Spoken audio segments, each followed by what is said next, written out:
Guests who are here to tell their story. This is By His Grace podcast. Not worthy, but worth it. And I have a special guest on this evening. I have Elder Riva Lavoy. She is here to tell her amazing story of living by God's grace.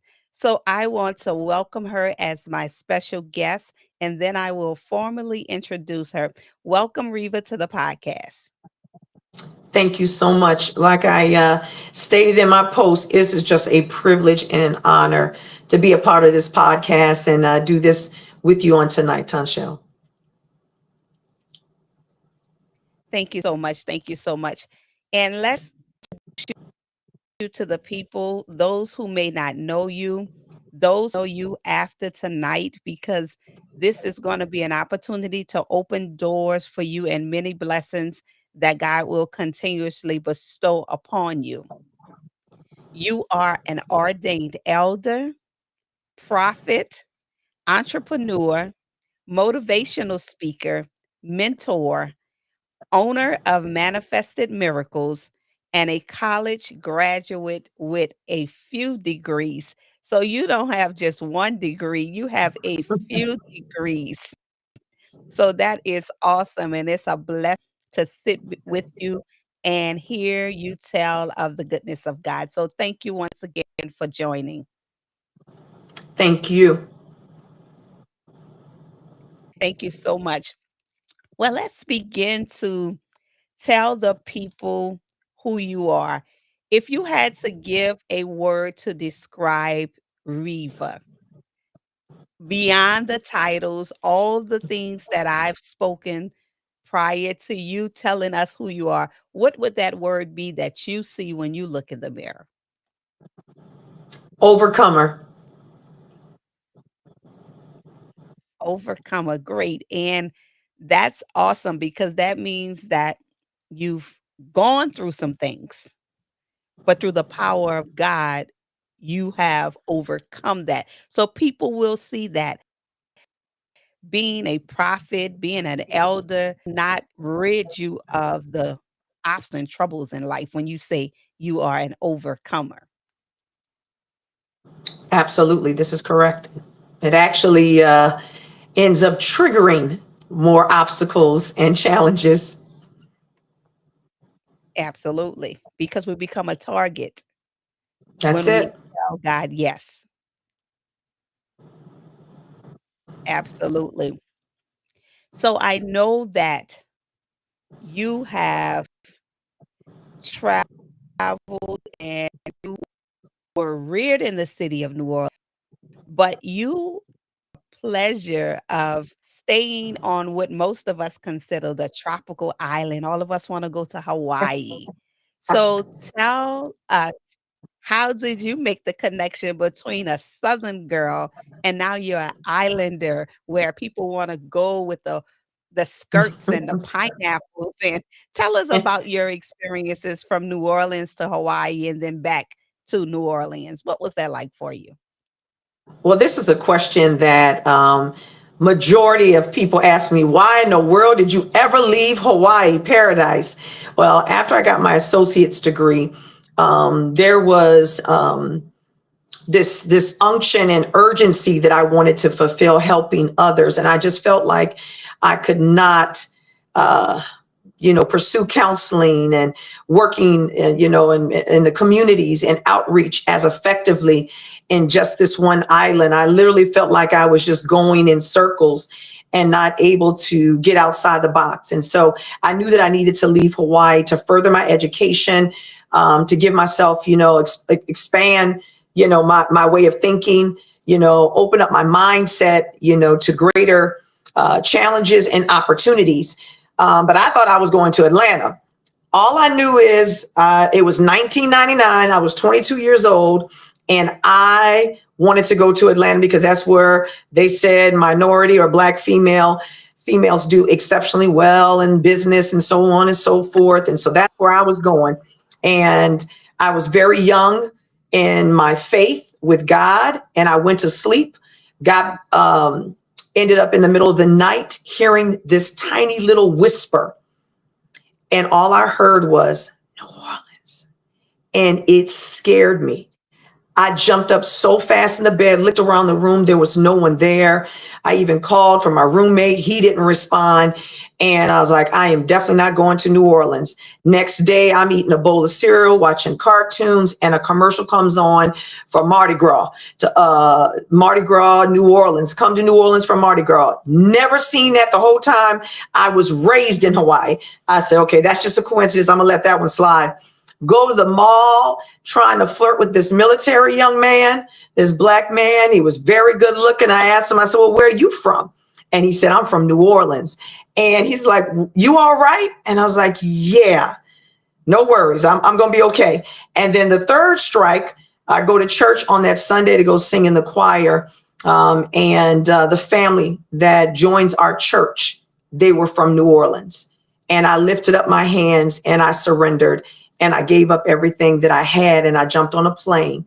And by faith, I moved to New Orleans, which was the most wheelchair accessible old town that I could have, ended up in. Wow, that was a lot of God saying to you, come to New Orleans and we'll make the adjustments when you get there.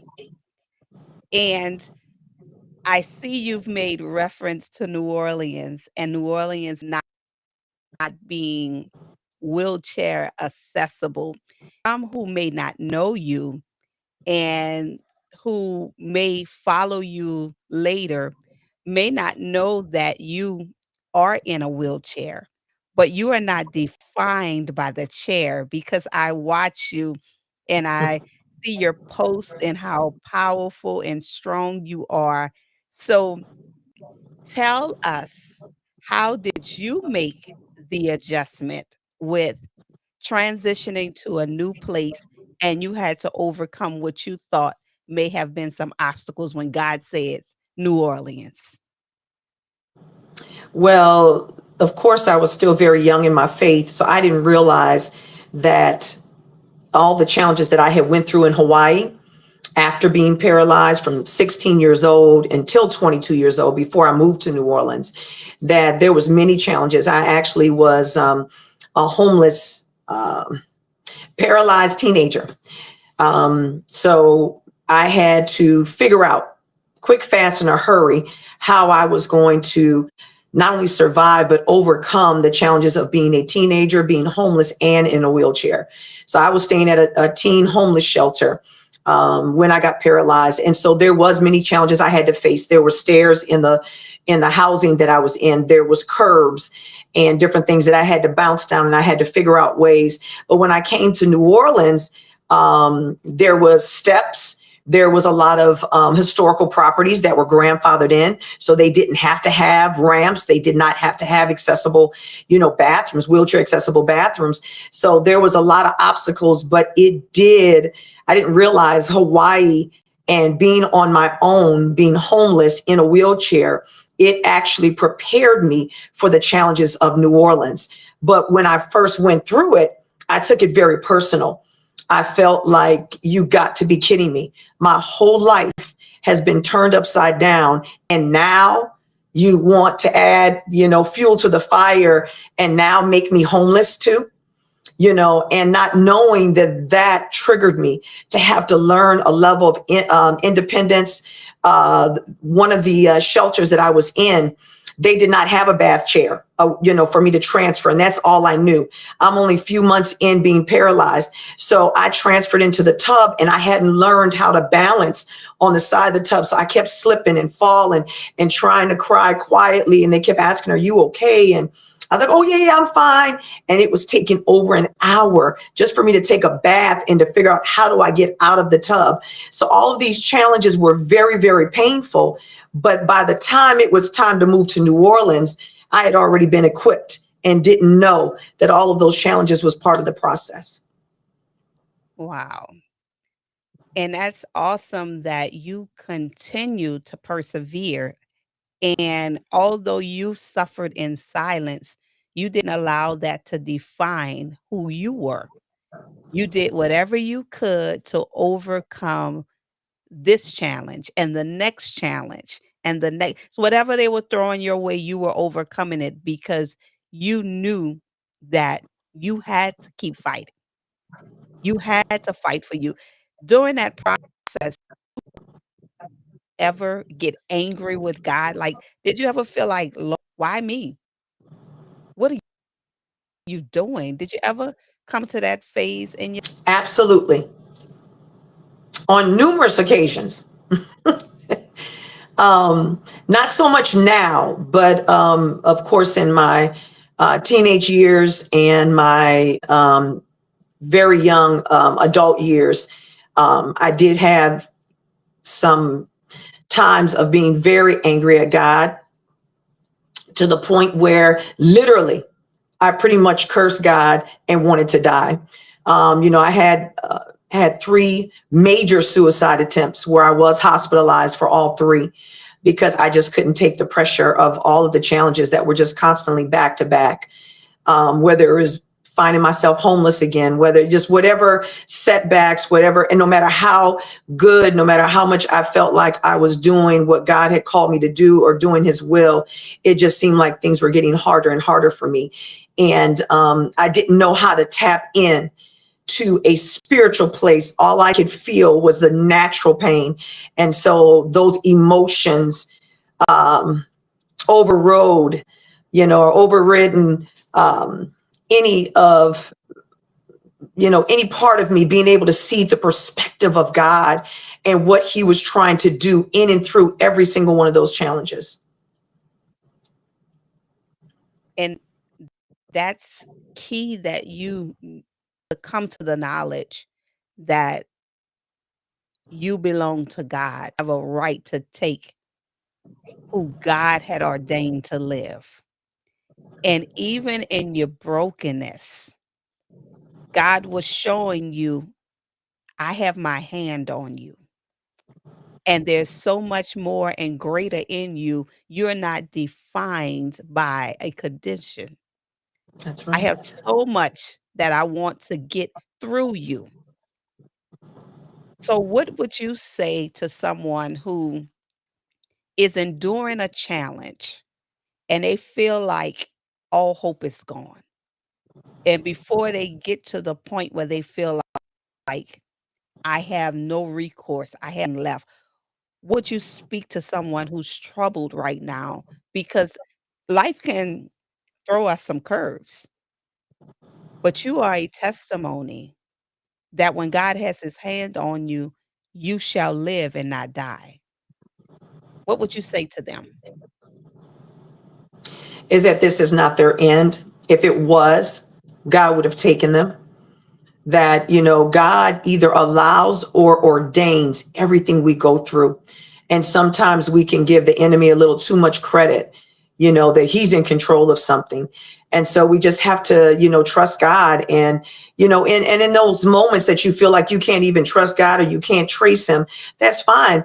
Just even if you can't trust or you don't understand his plan, at least just trust his hand, because you have to know that if you've endured and you've made it this far. And so usually my thing is to encourage somebody and try to get them to think back at another time in their life where it was so impossible and they couldn't see their way through and they never thought they would have made it through. And look at where they are now. So it's just a matter of building up their faith and making sure that it's anchored in God, and that truly there is nothing that is too hard for God. And I know that's easier said than done, but that'll allow, depending on the circumstance or situation that the individual, is facing. Usually I will make sure that I'm very transparent of my own personal experiences of all the challenges I thought I would never make it through. But the biggest thing is crying out to God and asking him to help, you to change your perspective, to see it in a different light, and be able to see, it in God's way, see the light at the end of the tunnel, because it is not your end. We have to remember that this present suffering is not worthy to be compared to the glory that eventually is going to be revealed. And I think the biggest thing that causes people to be so wearied and discouraged is because they start thinking, what did I do wrong? What keeps bringing me here? They feel defeated. They feel discouraged. And that is, of course, the enemy. That's the attack of the enemy. So once he can, distract you, then he can begin to start to discourage you. Once he starts to discourage you or allow you to feel discouraged, now you are disappointed. You can now start to delay yourself and then eventually destroy your destiny. And that is the purpose of the enemy. But a lot of times we go through because it's part of our process to develop us and not destroy us. We have to stop taking it so personal. There is so many things. If I haven't learned anything else, Tanshel, I have learned that everything I've went through, yes, it has been for me to grow in the things of God and for me to be developed, but ultimately it is for his glory. And once I could get that down and realize that this is bigger than me, I signed up and said, God, I just want you to use me, help me to help others. I realized when I finally thought about it, wait, this is the greatest way that I can help others, is through my suffering. And this is the greatest way that he gets glory, is through my story. And so that's when I had to realize, stop taking this so personal. It ain't even about you. This is about what God is doing through you and through your challenges. Absolutely, absolutely. Because if God desired for you to not be where you are right now, that accident would have been the end. That's it. But God had purpose for your life. And to come through the accident in someone's eyes, that was a miracle right there. As you transition from one way of life and now you had to embrace the purpose and the plan of God that didn't look like what you thought it was going to look like, but it was all for God's glory. And we know that God has a purpose for us and God keeps us close to him. And I listened to you say about the 3 suicide attempts. Now you know the number 3, Father, Son, and Holy Spirit. God said, not yet. You keep trying to do it your way, and at some point, you're going to see it my way. So it won't work. And God Mhm. continue to show up for you. And that is good that he was able to help you to see it different. That's the transformed mind that we have to get to in everything concerning us. And while we all have different things we endure, it's our mind, our perspective, our walk with God that keeps and holds us. So, do you believe in miracles? Absolutely. Absolutely. Just the miracle of my mindset and my purpose and all of uh, the stereotypes that God has allowed me to overcome. And what I mean by that is, if I could say as quickly as possible, being an individual that has experienced, extreme racism, extreme sexual abuse, rape, physical abuse, car accident after car accident, so many challenges, homelessness, as I've already stated, just so many different trials, not being, of course, raised. My mother, she ended up dropping out of school in ninth grade. The guy that I thought was my dad could barely read and write. So as a little girl, I was the one that was, taking care of the bills while my mom was, out making money, because she was on the road stripping, an exotic dancer. And I'm having to sign and forge the welfare checks and read the street signs and all these different things at 7 years old, 8 years old. So I say all this to say is when I did go to a psychiatrist for foster care at 14 years old, it was stated that I would end up being a menace to society. I probably would not graduate from high school. I probably would end up being an abuser of some sort. And actually, the opposite happened in all those areas that I probably would not be able to, education-wise, even be able to maintain, passing any of my classes in high school, let alone associates, bachelors, pursuing my master's, becoming an ordained elder, going to, school for Christian counseling. So there, theological school. So I tell you that within itself is a miracle. And I am forever grateful for that. And I think the second thing, that definitely is a miracle is that I saw my life going one way. I just knew without a shadow of a doubt, that my legs was my everything. So if there's anyone on this line that they just know what their purpose is, they just know what their strength is, and they know what their plan is that God has for them, my legs was my everything. And I just knew that was the ticket out of my hellish life. I was modeling. I was playing high school basketball, had college scouts looking at me. And last case resort, I would join the military, never have to worry about being homeless or not having a meal again. And all of that was taken away because of my one decision of letting my friends do them and I do me. I stay sober. Y'all got parents. I don't. So all I got is this. So I'm not doing any drugs. I'm not doing any of these things. But I share that to say is that was a miracle within itself, because after my legs, which I thought was my purpose, that was it. But God ended up having to show me the miracle working power, the manifested miracle that I am, and that it would be done not through my legs, but through the anointing and the power of God that dwelled on the inside of me. And I thought it was my legs the whole time. And that was the one thing that he allowed to be taken. And so my purpose was fulfilled in a totally different way. And that is a miracle within itself. My God, my God. So God shift what you thought was the ticket out Yep. to saying, I need your voice. I need your heart. I need your faith.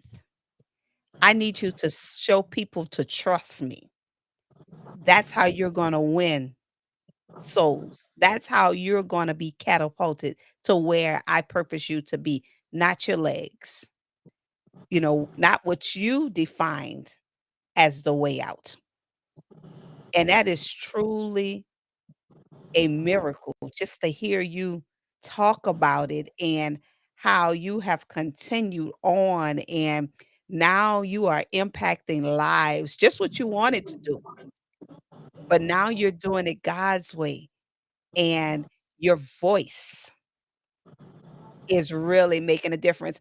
And your legs are still showing someone that God is able, not how you thought it was. Because when they see you come into the place and then they hear you open your mouth and confess the goodness of God, someone is challenged with, I'm talking about all I'm going through, but look at this bold soldier.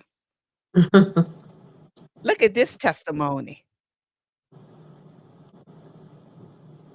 So it's awesome that you have continued on, and you're still doing things. You're educating yourself, you're going out, you're counseling others, you're mentoring people. What do you say to people that you wish someone would have said to you when you were younger? Don't fight the process, but embrace the process, and you'll get to your purpose quicker. Yes, We don't realize whenever we fight anything, if there's any type of resistance, we actually play a role in dragging out that process that was never meant to last that long. And one of the examples I love to give individuals is the DMV. The DMV line. I don't know, for those that may have had to go to the DMV and wait in line and pull the little ticket. And it's actually happened to me, and God gave me that revelation.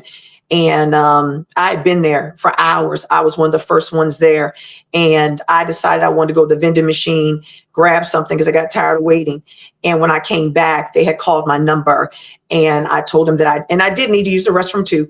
And I told them I went to the restroom and just grabbed something from the vending machine. Can I please still come see somebody? And they said, no, your number was already called. I said, so now what? They said, you pull another number. I was like, wait, pull another number. I have to start all the way over. She says, yeah, you have to wait until all these other people are seen.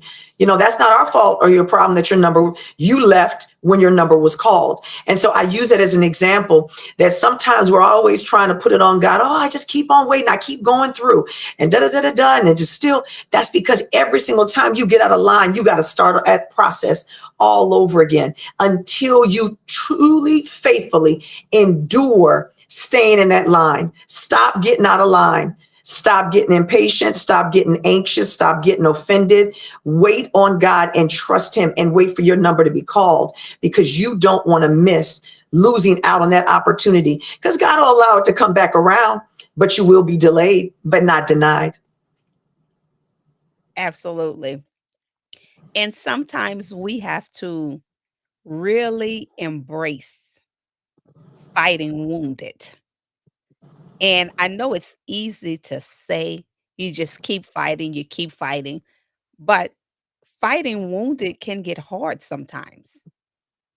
Through all the things that you've endured, how do you fight wounded? What do you do for yourself that allows you to wake up and say, "Here I am again, and I'm ready to fight again." How do you do that? I've had to learn that in the midst, there's been moments where I just want to scream really loud. I'm just so overwhelmed. I've cried out, out to even and yelled Jesus, called on his name and everything else. And I am just so frustrated and not understanding why it feels like it has to go from bad to worse. And then as soon as all of that adrenaline and emotions is rising up in me, I begin to tell myself, I thank you, God, just for allowing me to still be alive. I thank you that I have a sound mind. I'll give you an example. Being in the wheelchair, something, that I've had to go through. Here I am. I got to go to work in a few hours. This was about a year or so ago. And I ended up having a virus of some sort. And I had an accident all over myself. And I was already exhausted. I was tired. It had gotten everywhere. I'm trying to transfer into the tub because I can't stand. So everywhere I transfer and slide, there's a bowel movement everywhere. Why am I saying this? I'm sitting in the tub, frustrated and screaming like, why, God? Why does it have to be any harder? Why did it have to happen while I'm sleeping? And so I say this to say, right when I was getting ready to hit the bathroom wall, I began to sit there in that tub and think about how much worse this could be. And so I began to tell God, I thank you that I was able to know that I was using the bathroom, that I was able to get in the tub on my own independently, that I didn't have to wait on someone else to take care of me. I thank you that, Lord, even though I'm paralyzed, I still have independence. I still have use of my arms. I thank you, God, that even though I'm disabled, I have a job. Somebody wished they had a job. Somebody wished that they could clean themselves up. Somebody wished that they knew that they had made an accident and they had an opportunity to clean up what is going on and move move on, wish that they had, the ability to use the bathroom, bowel movement, and urinate on their own as a paraplegic. So God, I thank you for the small things. I'm so sorry and I repent for being so frustrated. I'm just grateful, God, that you've allowed me to see the goodness of you, even in spite of this challenge. Man, this cup is half full and not half empty. There's still a drink in here for me to quench my thirst. So I will not complain. Let's get cleaned up. Let's get ready for this job. And that's how I do it. I remind myself of all that I do have when I'm caught up in that moment of what I don't, because there's always someone else that's worse off than us. Absolutely. Oh my God. Oh my God. That is such a powerful, powerful testimony because you are able to say, Lord, I see you in the midst of everything concerning me. And so many of us take God for granted, like we are entitled to this thing. And even those of us who are able to go through the day and do things how we normally think we should be doing them, we never know when there's going to be a shifting. And when the shift happens, how do we handle it? That makes the difference. So you are telling others and you are telling yourself, even in a moment, be encouraged. God is not through blessing you. Thank God for all that He's doing, even in the midst of what we deem as a hardship. The people that you have an opportunity to mentor, how do they view when they feel like I'm falling apart and you're the one that says, you may break, but you can get back up again. You might be a little broken right now, but God is able. How do you think that they receive the testimonies that come from you?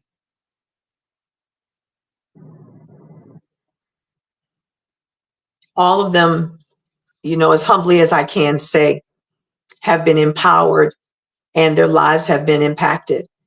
And one of the ladies in particular, uh, suicidal depression, she is doing phenomenal. And it was just a matter. She kept coming in, every week for counseling, and still the same depression, still the same feeling.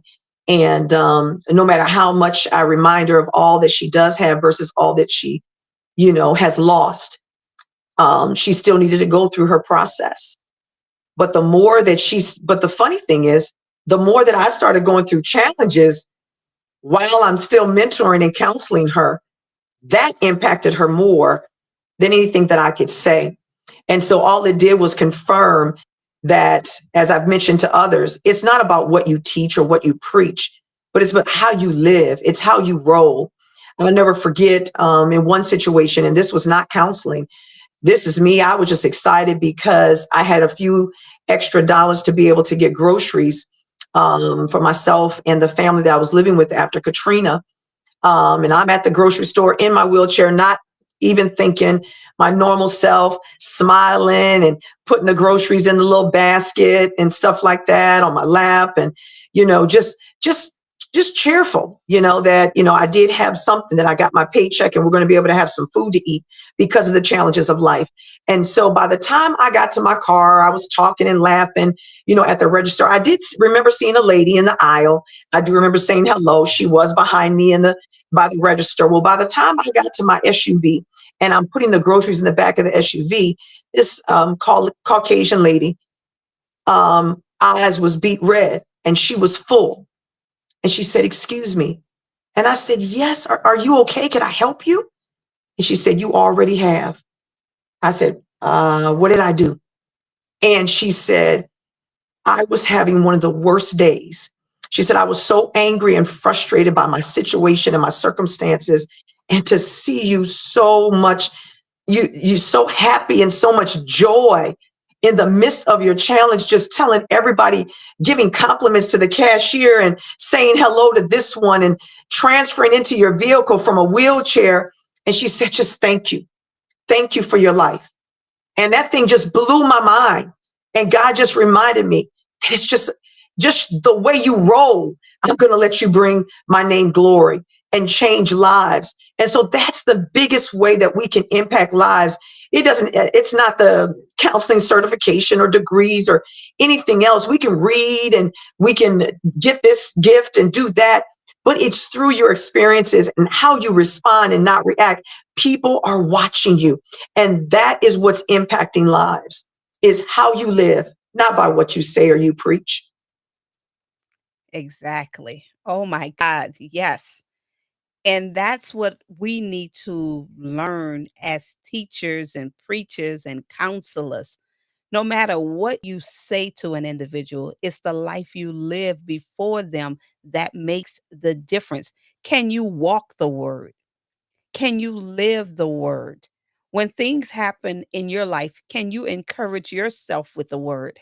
We've got to stop being weak men and women of God, falling down, wallowing in our sorrows when stuff happens to us.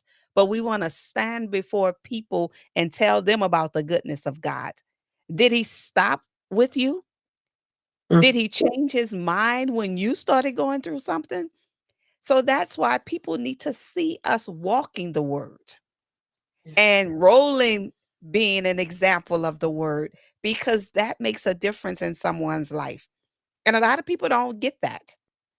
You could say what you want to say, but who are you when you are not standing before the mic? When you're not commanding the floor? What are you living in your personal life? So that's good. I even see you made reference to the lady referencing you getting in and out of your SUV. But I see you swimming, I see you lifting Mm. weights, I see you doing so much, and I'm a fake person in the gym. I prefer to do an activity than going to the gym. But when I watch you and I see you, it is so encouraging. How many people see you in the gym and working out and swimming and realize they need to get their lazy selves up and do something, because you are on it and you are doing great work. How is it when you enter into gyms and training facilities and things like that when people see you? My goodness, it feels amazing. When I go into the ocean, and those that may have not seen me go into the ocean, and I'm catching waves or whatever the case may be. And one story in particular, I was bodyboarding, and this was right after my accident. There's a grace and a gift that God has given me to do it afraid. And there's just this adventurous side of me that's willing to take a risk. So being raised in Hawaii, I swam, I entered bodyboarding contests. So after I got paralyzed, I was very fearful of water. I didn't understand, how would I be able to swim, and I'm paralyzed from the waist down. How is that even possible? And when I got the nurse, and I became friends, she was a professional surfer as well. She threw me in the ocean, and I had no other choice but to figure it out. Well, one of the gentlemen, he came up to me, a Hawaiian guy. He said, "Bruh, you almost had that wave, but you wasn't kicking your feet, your legs." And all I did was just smile at him. And I went, "All right." So maybe about, I don't know, an hour or two later, I've caught numerous waves. I start scooting out of the ocean. My legs are just hanging, at the bottom, and I'm scooting backwards out into the sand. And he came out of the water and he said, "Oh my God, you was bodyboarding and you're paralyzed?" I said, "Yeah." I said, "Yeah, bro. That's why I didn't kick. But guess what? I still was getting those waves, huh?" He said, "Man, mad respect, mad respect." And so just seeing people's minds blown away of doing the impossible, or those that are afraid of swimming. And, here in New Orleans, there's a lot of individuals that I have met that are afraid of the water. So I love jumping in the water, and they're like, "Oh my God, what is happening right now?" And so it starts to put it on their mind. Well, maybe I could just try it a little bit. And it has helped me to, even paralyzed and all, kind of teach individuals how to swim, how to hold their breath for long periods of time, how to float, and how to not resist the water. That's when you drown. Again, don't fight the process, right?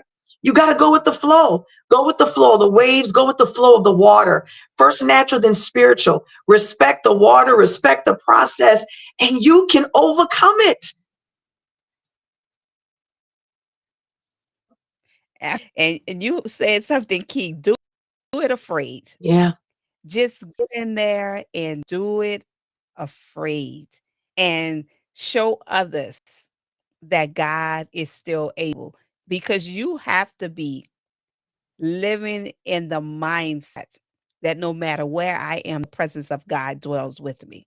In order for you to feel like I can do whatever I purpose to do because I am God's chosen daughter and God is with me. If He brought me to it, He'll bring me through it.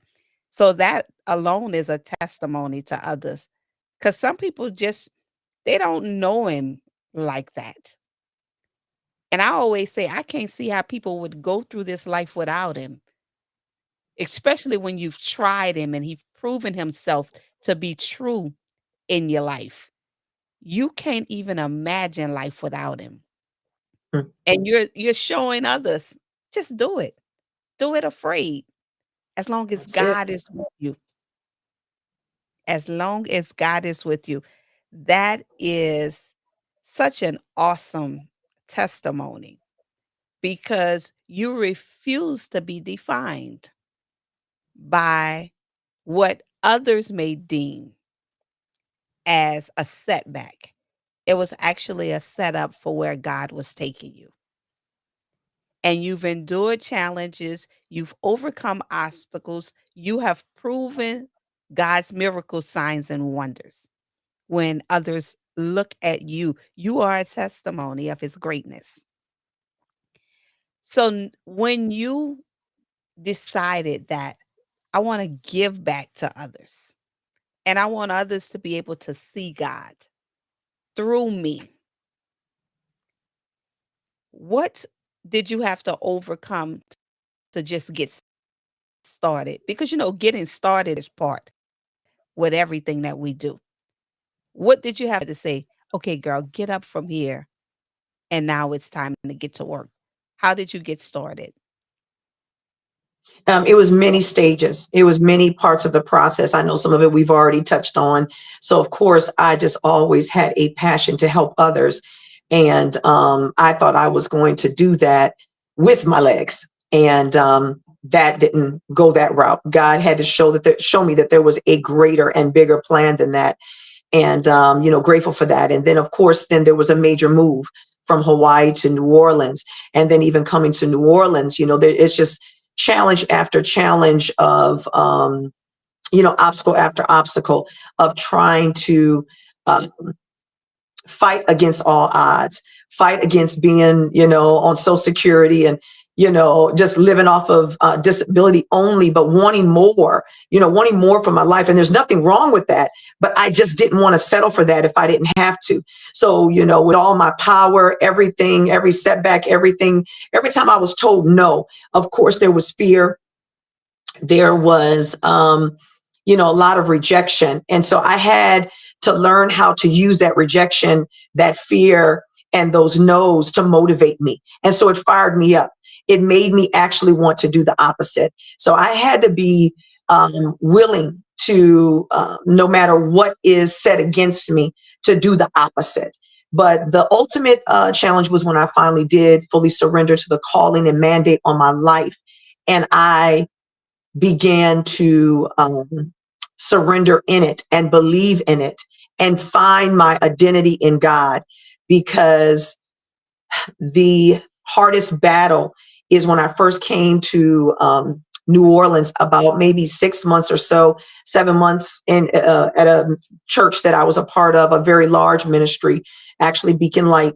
I finally accepted the calling on my life. God allowed some really crazy situations for confirmation to take place. But anyway, going through that process, I would raise out my hands as a minister in training for people to come to me, and they would pass me up, looking me up and down like, how can she pray for me? And she's in a wheelchair. And so the insecurities, I was just so angry. And then one of the prophecies and what I had seen too is that God had given me the gift of healing. And I was like, how in the world have you called me to heal someone? And I obviously need to be healed myself. How is anyone going to believe this? I don't believe it. And that was the issue. It wasn't until I finally believed in who God said that I was, and I walked in the boldness and the power of God. That's why that scripture that he'll do exceedingly and abundantly more than we ever ask or think, but it's according to the power that worketh in us. We have to work in that power, and then we will see the exceedingly and the abundantly. And so once I started to believe who I was, now people come to me past the wheelchair and be like, there's something on your life. Will you pray for me?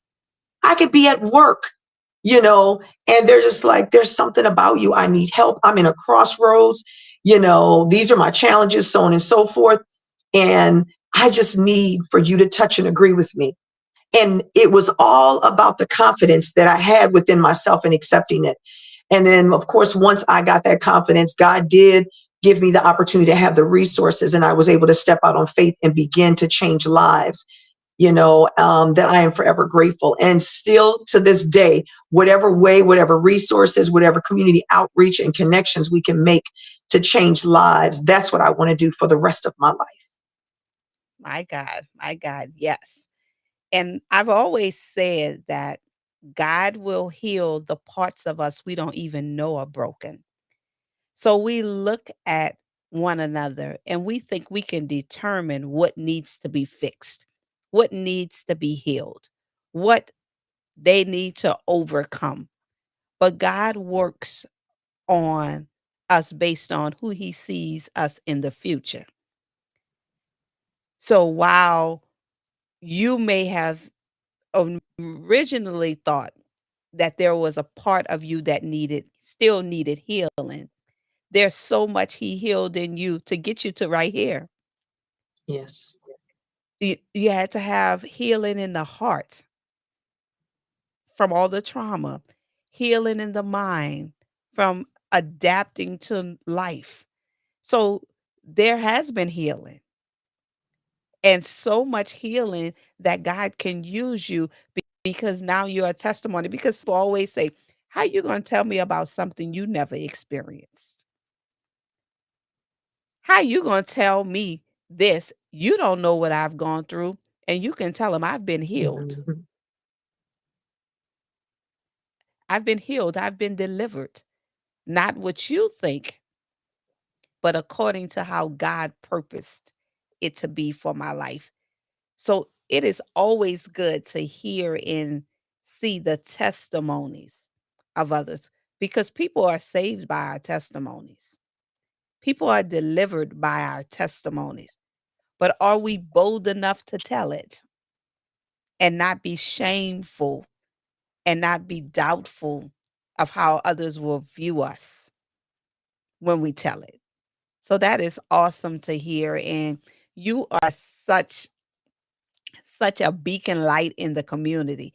I am just telling you, you are so amazing and such a joy to watch you go from day to day with so much strength and so much boldness. Such a beautiful spirit. And I just tell you to keep on keeping on because you're doing such a wonderful thing. So I know you have a business where you do pop-up shops and things like that. How would people connect with you if they wanted to follow you and be a part of some of the things that you have going on? How would they get in touch with you? Well, there's a couple of ways.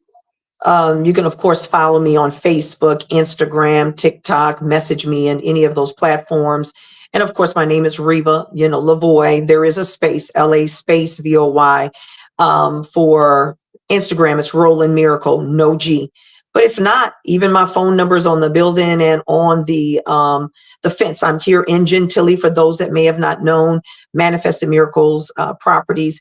I did lose my event hall that I had for 10 years after Hurricane Ida. About maybe a year after that, of course, many of us experienced the tripling property insurance and property taxes. And so that was one of my losses. That was very painful. But I realized that sometimes we will not let go of a season, a seasonal purpose that God has given us. And that season was up, and I didn't see that. And so when God gives me a task, I'm so vested to it and so committed to it that I can't see that that season is up. And so I didn't realize that that loss was for a great gain, that there was a lot more that he had in store for me to do. And he literally, has opened up new doors and new opportunities. Of course, I do still have my building across the street where I support minority, female-owned businesses. We do still have the lot where we have our market, pop-up market place events in the lot, as well as we're trying to pursue our First Fridays live music. So those are some of the endeavors that we are working on, at this time. So I'm just forever grateful, but there has been many losses. I just want to make sure that I say that to individuals. Many good things that I have done that were not God things too. So I don't want it to seem like I'm so strong and that I have really gotten, all this down pack. I'm still seeking God. This is a daily walk. So I just want to make sure that I come as humbly as I know how, in just saying that I have to cry out to God each and every day on strategies and what it is that he's called for me to do. Give me grace and strength for the day, as an entrepreneur, as a business, owner, and walk by faith. And there is, a lot of sacrifice. There's a lot of losses to get to that gain. And that is to assure that God is always our dependency. There's always got to be something there that we have to be crying out to God for, because God wants to make sure that we need him. It's kind of like, of course, Paul, he asked it, 3 times for the thorn to be removed. And God said, my grace is sufficient, because where I'm taking you, I got to keep crying you so you don't boast within yourself and in the gifts. And so there's going to be different seasons of challenges, but never give up and never stop. So there's going to be numerous opportunities and growth, but it doesn't mean that it's because you are a failure and that's it. It's just another open door and opportunity that God is trying to reveal to you. So yes, my phone number is 504-252-8290. If you want to rent the parking lot out for events, outdoor activities, of course, for fundraising events, for giveaways, we've done, Christmas toy giveaways. We've had all kinds of endeavors, in the lot in so many different other ways. Please feel free to call me or text me 504-252-8290. As well as if there's any other questions that you might have, mentorship, outreach, community outreach connections, that, a hub of resources that, we could be, helpful, in. Awesome, awesome.